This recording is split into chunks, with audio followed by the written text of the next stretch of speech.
1961 সালে তৎকালীন Soviet union এমন একটি বোমার বিস্ফোরণ ঘটায় যার বিস্ফোরণে সৃষ্ট মাশরুমের আকৃতির মেঘ প্রায় 100 কিলোমিটার বিস্তৃত হয়ে 64 কিলোমিটার উচ্চতায় পৌঁছে যায়।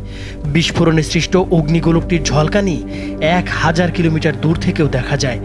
ধ্বংস হয়ে যায় 55 কিলোমিটার দূরের সব স্থাপনা। সৃষ্ট হয় 4.25 মাত্রার ভূমিকম্প। সেই সাথে অকেজো হয়ে পড়ে বেতার যোগাযোগ ব্যবস্থা।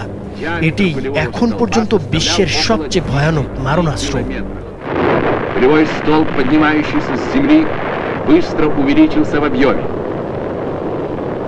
Через несколько секунд после взрыва диаметр полевого столба составлял около 10 километров. 2022 সালে রাশিয়া ইউক্রেন আক্রমণ করলে সবাই ভেবেছিল ইউক্রেন সহজেই পরাজিত হবে, কিন্তু 2 বছর অতিবাহিত হয়ে গেলেও এখনও বিজয় নিশ্চিত করতে পারেনি বিশ্বের অন্যতম শীর্ষ পরাশক্তি রাশিয়া। এর মধ্যেই ন্যাটো সদস্যপদ এবং F-16 যুদ্ধবিমান পাওয়ার সম্ভাবনা তৈরি হয়েছে ইউক্রেনের। যদি ইউক্রেন এসব পেয়ে যায় তবে সম্ভবত পরমাণু যুদ্ধ দেখবে বিশ্ব। ইতোমধ্যে পারমাণবিক অস্ত্র ব্যবহারের হুমকিও দিয়েছে রাশিয়া। যুদ্ধ আরও দীর্ঘায়িত হলে এবং যুদ্ধের ফল নিজের অনুকূলে না গেলে ভ্লাদিমির পুতিন পারমাণবিক অস্ত্র ব্যবহার করে বসতে পারেন বলে মনে করেন অনেকে। পারমাণবিক বোমা কতটা বিধ্বংসী হতে পারে তা আমরা দ্বিতীয় বিশ্বযুদ্ধে দেখেছি। তবে এখন তার চেয়ে অনেক বেশি শক্তিশালী পারমাণবিক বোমা পরাশক্তি দেশগুলোর কাছে আছে। এমন একটি বোমা হলো রাশিয়ার জার বোম।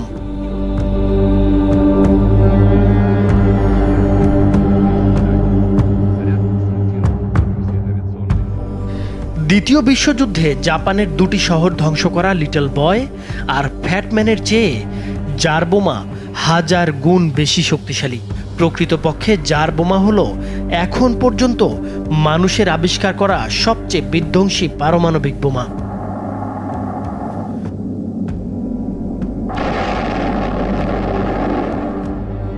উনিশশো সালে পৃথিবীর প্রথম হাইড্রোজেন বোমার পরীক্ষামূলক বিস্ফোরণ ঘটায় যুক্তরাষ্ট্র। যুক্তরাষ্ট্রের সঙ্গে পাল্লা দিয়ে সোভিয়েত ইউনিয়নও হাইড্রোজেন বোমার পরীক্ষা নিরীক্ষা চালাতে থাকে। অল্প দিনের মধ্যেই তারা যুক্তরাষ্ট্রের তৈরি বোমার চেয়ে বিধ্বংসী একটি বোমা তৈরি করতে সক্ষম হয়, যা জার বোমা নামে অধিক পরিচিত। প্রথমে 100 মেগাটন টিএনটি সম্পন্ন এবং ফ্যাটম্যানের চেয়ে 5000 গুণ বেশি ক্ষমতা সম্পন্ন বোমার নকশা করা হয়।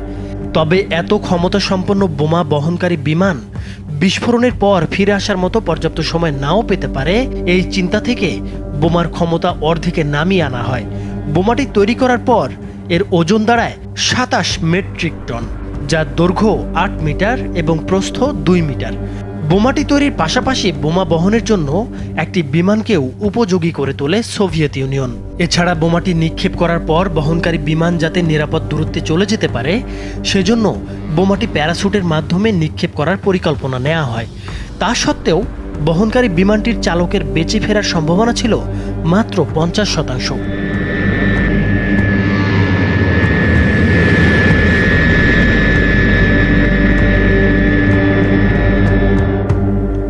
1961 সালের 30 অক্টোবর বোমাটিকে উত্তর মহাসাগরে অবস্থিত নোভোয়া জেমলিয়া দ্বীপের ওপর নিয়ে আসা হয়। একটি পর্যবেক্ষক বিমান এই ঘটনার ছবি ও ভিডিও ধারণ করতে থাকে এবং একই সঙ্গে বাতাসে তেজস্ক্রিয়তার মাত্রা পরিমাপ করতে থাকে। বোমাটিকে 10.5 কিলোমিটার ওপর থেকে প্যারাশুটের মাধ্যমে মুক্ত করা হয় এবং সেটি বিস্ফোরিত হয় ভূমি থেকে 4 কিলোমিটার উপরে। ততক্ষণে বহনকারী বিমানটি 39 কিলোমিটার এবং পর্যবেক্ষক বিমানটি 54 কিলোমিটার দূরে চলে আসতে সক্ষম হয়।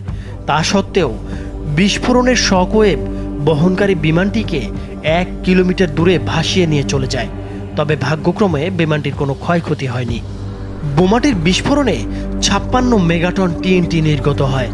বিস্ফোরণে সৃষ্ট মাশরুম আকৃতির মেঘ প্রায় 100 কিলোমিটার বিস্তৃত হয়ে 64 কিলোমিটার উচ্চতায় পৌঁছে যায়, অর্থাৎ বায়ুমণ্ডলের স্ট্র্যাটোস্ফিয়ার পার হয়ে মেসোস্ফিয়ারের মধ্যে চলে যায়। বিস্ফোরণে সৃষ্ট অগ্নিগোলকটির ঝলকানি 1000 কিলোমিটার দূর থেকেও দেখা যায়। ধ্বংস হয়ে যায় বিস্ফোরণ স্থলের 55 কিলোমিটার দূরে সেভারি দ্বীপের সব স্থাপনাও। ভূপৃষ্ঠের 4 কিলোমিটার ওপরে বিস্ফোরিত হওয়ার পরও এর শকওয়েভ 4.25 মাত্রার ভূমিকম্প সৃষ্টি করে এবং বেতার যোগাযোগ ব্যবস্থা হয়ে পড়ে সম্পূর্ণ অকেজ। এই জার বোমা ছিল পৃথিবীতে বিস্ফোরিত সবচেয়ে শক্তিশালী বোমা। এর শক্তি ছিল দ্বিতীয় বিশ্বযুদ্ধের সময় ব্যবহৃত সব ধরনের অস্ত্র ও বোমার সম্মিলিত শক্তির 10 গুণ। পরমাণু বিজ্ঞানীরা জানান, কোনো বড় শহর ধ্বংস করতে হলে এমন একটি বোমার ব্যবহার অতিরিক্ত হয়ে যাবে। এই বোমা যদি কোনো শহরে নিক্ষেপ করা হয় তাহলে এর প্রভাব থেকে আক্রমণকারী রাষ্ট্রও বাঁচবে না, কারণ এর তেজস্ক্রিয়তা সারা বিশ্বের বায়ুমণ্ডলে ছড়িয়ে পড়বে, মারা পড়বে কোটি কোটি মানুষ।